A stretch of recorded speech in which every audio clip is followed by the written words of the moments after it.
1-0 ja läksime. Nagu näha, tuld tuleb, tulelont on, käib kõvasti sealt tagant välja. Toss on üle ja hakkab kerkima, meeter on juba õhus. Meeter on praegu õhus. Ei saanud nagu seda otseks raketi või mis värk sul oli seal? Siin oli ja korraks olid mingid, lõi nagu arvuti lõi, Pardo kompuuter lõi korraks mingid numbrid siin segamini, aga nüüd see on, kõik on kontrolli all ja nüüd korraks tõmbas veel, korras. Ei, vaatame, läheb praegu ülespoole, kõik on, tundub väga hea. Rakett on ikka ühes tükis või väike siin naljatamisi, et lasid kindlasti kütusepaagi ära, et nägime ka, kuidas see atmosfääris ära põles. Siin on jutt veel, et on see radiatsiooni, see vöö siin maa ümber. Mina ei pannud midagi tähele, et tulin lihtsalt läbi ja oligi tehtud.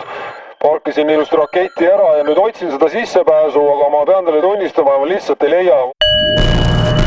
Aruküla kosmoseprogramm.